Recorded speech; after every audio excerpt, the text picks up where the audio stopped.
Sound ಕಾಲಚಕ್ರ ಕಾರ್ಯಕ್ರಮಕ್ಕೆ ಸ್ವಾಗತ ಸುಸ್ವಾಗತ ಮುಗುಳ್ನಗೆಯಿಂದ. ರೀ ಮೇಡಮ್, ಬ್ರಾಕೆಟ್ ಅಲ್ಲಿ ಇರೋದನ್ನೆಲ್ಲ ಓದ್ಬೇಡ್ರಿ. ಪ್ರಿಯ ವೀಕ್ಷಕರೇ, ಕಾಲಚಕ್ರ ಕಾರ್ಯಕ್ರಮಕ್ಕೆ ಸ್ವಾಗತ. ಇಂದಿನ ಅತಿಥಿ ಸಾಮಾನ್ಯ ಅಲ್ಲ ಸನ್ಮಾನ್ಯ ತಪಾಸ್ ಗುರೂಜಿ ಅವರು.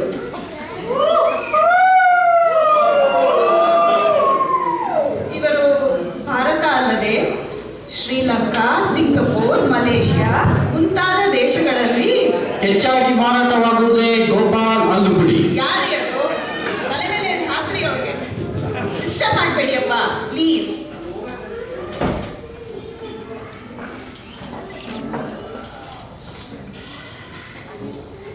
ನಮ್ಮ ಕಾರ್ಯಕ್ರಮಕ್ಕೆ ನೀವು ಬಂದಿದ್ದು ತುಂಬಾ ಸಂತೋಷ. ನಮಗೂ ತುಂಬಾ ಸಂತೋಷ. ಹಾಗಾದ್ರೆ ಕಾರ್ಯಕ್ರಮ ಶುರು ಹಚ್ಕೊಂಡ್ಬಿಡೋಣ. ಹಾಗೆ ಈಗ ಮೊದಲನೆಯ ಸುತ್ತು ಕಾಲ್ ಮಾಡಿ ಕಣಿ ಕೇಳಿ. ಈಗ ಮೊದಲನೇ ಕಾಲ್ ಯಾರ್ದು ಅಂತ ನೋಡೋಣ.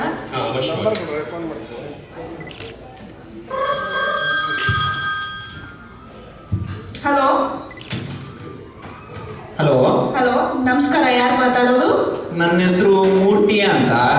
ನಾನು ನಾಗಮಂಡಲದಿಂದ ಕರೆ ಮಾಡ್ತಾ ಇದ್ದೀನಿ. ಹೇಳಿ ಮೂರ್ತಿ ಅವರೇ. ನಂದು ಒಂದು ಸಮಸ್ಯೆ ಇದೆ. ಎಲ್ಲರೂ ನನ್ನ ಪೆದ್ದ ದಡ್ಡ ಅಂತಾರೆ ಮೇಡಮ್. ಬಹಳ ಸಂತೋಷ. ನೀವು ಗುರುಜಿ ಹತ್ರ ಮಾತಾಡಿ. ನಮಸ್ಕಾರ ಗುರುಜಿ. ನಮಸ್ಕಾರ. ಹೇಳಿಪ್ಪ, ನೀವು ಯಾವಾಗ ಹುಟ್ಟಿದ್ದು ಅಂತ? ನಾನು ಬಹಳ ಚಿಕ್ಕವನಿದ್ದಾಗೆ ಹುಟ್ಬಿಟ್ಟೆ ಗುರುಜಿ. ನೀವು ಹುಟ್ಟಿದ ದಿನಾಂಕ ಹೇಳ್ರಿ. ಅದು ಜನವರಿ 2, 1970 ಇರ್ಬೇಕು ಗುರುಜಿ. ಸರಿ ಸರಿ. ನಿಮ್ಮ ಮದುವೆ ಆಗಿದ್ದು? ನನಗೆ 25ರಿಂದ ತುಂಬಿ 26 ಬಿದ್ದಾಗ ಮದುವೆ ಆಯ್ತು ಗುರುಜಿ. ನಾನು ಕ್ಯಾಲ್ಕುಲೇಟ್ ಬೇರೆ ಮಾಡ್ಕೊಳ್ತೀನಿ. ಸ್ವಾಮಿ, ಮದ್ವೆ ಡೇಟ್ ಹೇಳ್ರಿ. ಅದು 1 ಏಪ್ರಿಲ್ 1996. ಸರಿ ಸರಿ. ನಿಮ್ಮ ಹೆಸರು? ಅವ್ನು ಹೇಳಿದ್ನಲ್ಲ ಮೂರ್ತಿ ಅಂತ. ಓಕೆ. ನಿಮ್ಮ ಧರ್ಮ ಪತ್ನಿ ಹೆಸರು? ಹಂಗಂದ್ರೆ ಸ್ವಾಮಿ, ನಿಮ್ಮ ಹೆಂಡತಿ ಹೆಸರು ರೀ? ನನ್ನ ಹೆಂಡತಿ ಹೆಸರು ಮಾತುಂಗ ಲಕ್ಷ್ಮಿ ಅಂತ. ಓ, ಅವ್ರ ಮನೇಲೇ ಇರ್ತಾರಾ? ನಿಮ್ಗೆ ಯಾಕೆ ಗುರುಜಿ ಅದೆಲ್ಲ? ಇಲ್ಲ, ಆಗಾಗ ಅವರು ಇತ್ಲ ಕಡೆಗೂ ಹೋಗ್ತಾ ಇರ್ತಾರೆ. ಗುರುಜಿ, ದಯವಿಟ್ಟು ಇನ್ನೇನು ಪ್ರಶ್ನೆ ಕೇಳಿ. ನೋಡಿ ಮೂರ್ತಿ ಅವರೇ, ನಿಮ್ಮ ಹೆಸರು ಪ್ರಕಾರ ಮತ್ತೆ ನಿಮ್ಮ ಡೇಟ್ ಆಫ್ ಬರ್ತ್ ಪ್ರಕಾರ ಜಾತಕದಲ್ಲಿ ನಿಮ್ಮ ಹೆಸರು ಪ್ರಕಾರ ಅಧಿಪತಿ ಬಂದು ಕೇತು. ನಿಮ್ಮ ಜಾತಕದ ಪ್ರಕಾರ ಬಂದು ಅಧಿಪತಿ ಬಂದು ಕೇತು. ಇನ್ನೊಂದು ಜಾತಕದ ಪ್ರಕಾರ ಅಧಿಪತಿ ಬಂದು ಮಂಗಳ. ಈ ಯಾಕೆ ಅಂತಂದ್ರೆ ನಿಮ್ಮ ಹೆಸರು ಮೂರ್ತಿ ಅಂದ್ರೆ 3 3 9 ಆಗುತ್ತೆ. ಈ 9ಕ್ಕೆ ಮಂಗಳ. ಇದು ನಿಮ್ಗೆ ಮಂಗಳ ಹೆಸರು ಪ್ರಕಾರ. ಮಂಗಳಕ್ಕೂ ಕೇತಕ್ಕೂ ಆಗ್ಬರೋದಿಲ್ಲ. ಅದಕ್ಕೆ ಜನ ನಿಮ್ಗೆ ಏನ್ ಹೇಳಿದ್ರು ಅರ್ಥ ಆಗಲ್ಲ. ನೀವು ಹೇಳಿದ್ದು ನನಗೆ ಏನೂ ಅರ್ಥ ಆಗಿಲ್ಲ. ಆದ್ರೆ ಕೇತು ಯಾರು ಅಂತ ಗೊತ್ತಿಲ್ಲ ನನಗೆ. ಆದ್ರೆ ಮಂಗಳ ಬಂದು ನಮ್ಮ ನಾದಿ ಹೋಗಿದ್ದಿ ಮಗಳು ಸೂಪರ್ ಆಗಿರ್ತಾನೆ. ಸರಿ, ನೀವು ನಿಮ್ಮ ಹೆಸರು ಬದಲಾಯಿಸ್ಕೊಂಬಿಡಿ. ಏನಂತ? ಈ ಮೂರ್ತಿಯಿಂದ 4 ತಿ ಅಂತ ಮಾಡ್ಕೊಂಡ್ಬಿಡಿ. ಗುರುಜಿ, ಈ 4 ತಿ ಅಂದ್ರೆ 4 3 12 ಆಗುತ್ತೆ. ಈ 12 1ಕ್ಕೆ 2 ಸೇರಿಸಿದ್ರೆ 3. 3ಕ್ಕೆ ಗುರು ಸ್ವಲ್ಪ ಪರವಾಗಿಲ್ಲ. ಸರಿ ಗುರುಜಿ, ಹಂಗೆ ಮಾಡ್ತೀನಿ. ಧನ್ಯವಾದಗಳು ಮೂರ್ತಿಯವರೇ. ಈಗ ನಮ್ಮ ಮುಂದಿನ ಸುತ್ತಿಗೆ ಹೋಗೋಣ. ಇದು ಪತ್ರ. ಈ ಪತ್ರ ದಂಡುಪಾಳ್ಯದಿಂದ ಬಂದಿದೆ. ಇದನ್ನ ಬರೆದವರ ಹೆಸರು ಇಲ್ಲೆಲ್ಲೂ ಇಲ್ಲ. ಇವರು ಬರೀತಾರೆ, ನಮ್ಮ ಮನೆಯಲ್ಲಿ ಯಾಕೋ ನೆಮ್ಮದಿನೇ ಇಲ್ಲ, ಬಹಳ ಸಂತೋಷ. ಆದರೆ ತಾವು ದಯವಿಟ್ಟು ನಮಗೆ ಕಾಲ್ ಮಾಡಿ ಪರಿಹಾರ ತಿಳಿಸ್ಬೇಕಾಗಿ ಕೇಳಿಕೊಳ್ತೇನೆ ಅಂತ ಬರೆದಿದ್ದಾರೆ. ಇದ್ರ ಬಗ್ಗೆ ಕಾಲ್ ಮಾಡಿ ಸಲಹೆ ಹೇಳ್ತೀರಾ ಗುರುಜಿ? ಬೇಡ ಅನ್ಸುತ್ತೆ. ಅಲ್ಲ, ಕಾಲ್ ಮಾಡಿ ಹೇಳಿ. Hello hello hello hello hello, ಯಾರು ಬೇಕು? ನಾವು ಕಾಲಚಕ್ರ ಕಾರ್ಯಕ್ರಮದಿಂದ ಕಾಲ್ ಮಾಡ್ತಿದ್ದೇವೆ. ಅಮ್ಮ, ನೀವು ಯಜಮಾನ್ರಿದ್ದಾರಾ?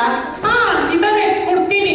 ಆದ್ರೆ ಒಂದ್ ವಿಷಯ, ಅವರಿಗೆ ನಾ ಅಕ್ಷರ ಬಾಯಿ ತಿರ್ಗಕ್ಕಿಲ್ಲ. ನಾ ಬದಲು ಲಾ ಅಂತಾರೆ. ಓಕೆ ಓಕೆ, ಕೊಡಿ ಅವ್ರಿಗೆ ಮಾತಾಡ್ತೀವಿ. ಹಲೋ ಹಲೋ ಹಲೋ, ನನ್ನ ಹೆಸರು ನಂಜುಂಡಪ್ಪ ಅಂತ. ಹಾ, ನಂಜುಂಡಪ್ಪನ? ಅಲ್ಲ, ಅದು ನಂಜುಂಡಪ್ಪ ಅಂತ ಇರ್ಬೇಕು. ಓಹೋ, ನಮಸ್ಕಾರ ಗುರುಜಿ. ನಮಸ್ಕಾರ ಅಥವಾ ನಮಸ್ಕಾರ. ನೋಡಿಪ್ಪ, ನೀವು ಕಳಿಸಿದಿರಲ್ಲ, ನಿಮ್ಮ ಮನೆ ವಾಸ್ತು ಪರೀಕ್ಷೆ ಮಾಡಿದೆ, ಹಾ. ಸ್ವಲ್ಪ ದೋಷ ಇದೆ. ನೀವೆಲ್ಲಿ ಕೆಲಸ ಮಾಡ್ಕೊಂಡಿದ್ದೀರಾ? ಗುರುಜಿ, ಲಾಲು ಕಲ್ಲಡ ಲಾಡು ಪತ್ರಿಕೆಯಲ್ಲಿ ಕೆಲಸ ಮಾಡ್ಕೊಂಡಿಲ್ಲಿ. ಏನು ಕನ್ನಡ ಲಾಡು ಪತ್ರಿಕೆನಾ? ಓ, ಅದು ಕನ್ನಡ ಲಾಡು ಇರಬೇಕು. ಹಾ, ನಂಗೆ ಒಂದು ಸಮಸ್ಯೆ ಇದೆ. ನನಗೆ ಇಬ್ರು ಮಕ್ಕಳು. ಮೊದಲವಳು ಲಿಂಗಣ್ಣ ಅಂತ, ಎರಡನೇವಳು ಲಿಂಗಣ್ಣ ಅಂತ. ಏನು ಇಬ್ರಿಗೂ ಒಂದೇ ಹೆಸರ? ಅಲ್ಲ ಅಲ್ಲ, ಮೊದಲವಳು ಲಿಂಗಣ್ಣ ಅಂತ, ಎರಡನೇವಳು ಲಿಂಗಣ್ಣ ಅಂತ. ಅದೇ ಬರಹ. ಇದು ಮೊದಲೊಂದು ಲಿಂಗಣ್ಣ, ಎರಡನೇ ಒಂದು ಲಿಂಗಣ್ಣ ಇರ್ಬೇಕು. ಸರಿ ಸರಿ. ಅಲ್ಲ, ಈಗ ಲಿಂಗಣ್ಣಿಗೆ ಮೂರ್ಛೆ ರೋಗ. ಯಾರು ಮೊದಲನೇವಕ್ಕ? ಅಲ್ಲ, ಎರಡನೇವಳು. ಅಲ್ಲದೆ ಲಿಂಗಣ್ಣಿಗೆ ಈಗೀಗ ಬಿಟ್ಟು ಬಿಟ್ಟು ಜ್ವರ ಬರ್ತಾ ಇರುತ್ತೆ. ಯಾರು ಎರಡನೇವರ? ಅಲ್ಲ, ಮೊದಲನೇವಳಿಗೆ. ಈಗೀಗ ಲಿಂಗಣ್ಣ ಸರಿಯಾಗಿ ಸ್ಕೂಲ್ಗೆ ಹೋಗ್ತಾ ಇಲ್ಲ. ಯಾರು ಮೊದಲನೇವನ? ಅಲ್ಲ, ಎರಡನೇವಳು. ಮೊನ್ನೆ ಭಾನುವಾರ ಫೋನ್ ತಕೊಂಡು ಲಿಂಗಣ್ಣಿಗೆ ಚೆನ್ನಾಗಿ ಬಸ್ಬಿಟ್ಟ. ಯಾರು ಮೊದಲು ಎರಡನೇವರ? ಅಲ್ಲ, ಎರಡನೇವಳು ಮೊದಲನೇವಳಿಗೆ. ಓ, ಬಿಡಿ ಬಿಡಿ, ನಮ್ಗೆ ಗೊತ್ತಾಯ್ತು ನಿಮ್ ಸಮಸ್ಯೆ ಏನು ಅಂತ. ನಿಮ್ಮ ಮನೆ ಒಟ್ಟಲ್ಲಿ ಶಾಂತಿ ಇಲ್ಲ. ಹೌದು ಹೌದು. ನೀವು ಈ ಫೋಟೋ ಕಳಿಸಿದ್ದೀರಲ್ಲ, ಇದನ್ನ ಪರಿಶೀಲನೆ ಮಾಡಿದೆ. ಹಾ. ಸ್ವಲ್ಪ ವಾಸ್ತು ದೋಷ ಇದೆ. ಇದನ್ನ ಸರಿಪಡಿಸ್ಕೊಂಡ್ರೆ ಎಲ್ಲ ಸರಿ ಹೋಗುತ್ತೆ. ಹಾ. ಅಲ್ಲಿ ಆ ಕಬೋರ್ಡ್ ಹಾಕಿದಿರಲ್ಲ ನಿಮ್ಮ ಹುಡುಗನ ರೂಮ್ ಅಲ್ಲಿ, ಆ ಕಬೋರ್ಡ್ ಪಕ್ಕ ಒಂದು ಹ್ಯಾಂಗರ್ಗೆ ಒಂದು ಫುಲ್ ಶರ್ಟ್, ಒಂದು ಬನಿಯನ್ ನೇತಾಕಿ, ಹಾ. ಆ ಕಿಟಕಿ ಇದೆಯಲ್ಲ, ಆ ಕಿಟಕಿಗೆ ಒಂದು ಮೆರುಗು ಕರ್ಟನ್ ಹಾಕಿ, ಅದು ವಾಸ್ತು ಕರ್ಟನ್ ಅಂತ ನಮ್ಮ ಹತ್ರ ಸಿಗುತ್ತೆ. ಒಂದು 15,000 ಆಗುತ್ತೆ. ಗುರುಜಿ, ನೀವೇನು ವಾಸ್ತು ಬಗ್ಗೆ ಮಾತಾಡ್ತಿದ್ದೀರೋ ಅಥವಾ ಸುಮ್ಮನೆ ಸೈಡ್ ಬಿಸ್ನೆಸ್.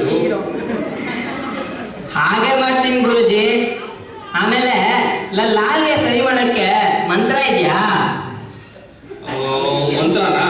ಹೇಳ್ತೀನಿ ಕೇಳಿ. ಇದು ಎಷ್ಟು ಸರಿ ಬೇಕಾದ್ರೆ ಹೇಳ್ಕೋಬಹುದು ನೀವು. ನೀನು ನೀನೇ ಇಲ್ಲಿ ನಾನು ನಾನೇ, ನೀನು ನೀನೇ ಇಲ್ಲಿ ನಾನು ನಾನೇ, ಹೌದಪ್ಪ. ನೀನು ಎಂಬುವುದಿಲ್ಲಿ ನಾದವಾಗಿರುವಾಗ ನಾನೇನು ಮಾಡಲಯ್ಯ ನಾದಾನು ಲೋಲ. ಲಾಲೆಲ್ಲ ಲಾಲೆಲ್ಲ ಲೀಲು ಲೀಲೆ ಇಲ್ಲಿ ಲಾಲು ಲಾಲೆ, ಲೀಲು ಲೀಲೆ ಇಲ್ಲಿ ಲಾಲು ಲಾಲೆ, ಲೀಲು ಎಂಬುದಿಲ್ಲಿ ಲಾಟವಾಗಿರುವಾಗ ಲಾಲೆಲು ಮಾಡಲಯ್ಯ ಲಾಟ ಲೋಲ ಲೀಲು. ಹಿಂಗೆ ಹೇಳ್ತಾ ಇರಿ, ಏನೋ ಒಂದಾಗುತ್ತೆ. ಧನ್ಯವಾದಗಳು ನಂಜುಂಡಪ್ಪ. ಅಯ್ಯೋ ಕ್ಷಮಿಸಿ, ನಂಜುಂಡಪ್ಪ. ಧನ್ಯವಾದಗಳು ಗುರುಜಿ. ಈಗ ಎರಡನೇ ಸುತ್ತು ಮುಗೀತು. ಮುಂದಿನ ಸುತ್ತು ಗೋಚಾರ ಗ್ರಹಚಾರ. ಈಗ ಗುರುಗಳು ಒಂದು ರಾಶಿ ಬಗ್ಗೆ ವಿಚಾರ ತಿಳಿಸ್ತಾರೆ. ಗುರುಜಿ, ಯಾವ ರಾಶಿ ಬಗ್ಗೆ ಮಾತಾಡ್ತೀರಾ ಇವತ್ತು? ಇವತ್ತು ಮೇಷರಾಶಿ ಬಗ್ಗೆ ನೋಡೋಣ. ಮೇಷರಾಶಿಯವರಿಗೆ 11ರಲ್ಲಿ ಗುರು, 3ರಲ್ಲಿ ಶನಿ ಇದ್ದಾನೆ. ಸೊ ಭಾಗ್ಯೋದಯ ಆಗೋ ಸಮಯ. ಸ್ವಲ್ಪ ಕಂಟಕಗಳಿದೆ, ಶಾಂತಿಗಳು ಮಾಡ್ಕೋಬೇಕು. ಯಾವ ಶಾಂತಿಗಳು? ಅದೇ ಈ ಗುರು ಶಾಂತಿ, ಶುಕ್ರ ಶಾಂತಿ, ಶನಿ ಶಾಂತಿ, ಮಂಗಳ ಶಾಂತಿ, ಡಿಸ್ಕೋ ಶಾಂತಿ, ವಿಜಯ ಶಾಂತಿ. ಸರಿ ಸರಿ ಸರಿ. ನಮ್ಮ ಕಾರ್ಯಕ್ರಮಕ್ಕೆ ನೀವು ಬಂದಿದ್ದಕ್ಕೆ ಧನ್ಯವಾದಗಳು ಗುರುಜಿ. ವೀಕ್ಷಕರೇ, ಮುಂದಿನ ವಾರ ಇದೇ ಸಮಯಕ್ಕೆ ಸಿಗೋಣ, ಮತ್ತೆ ನೋಡೋಣ. ಧನ್ಯವಾದಗಳು.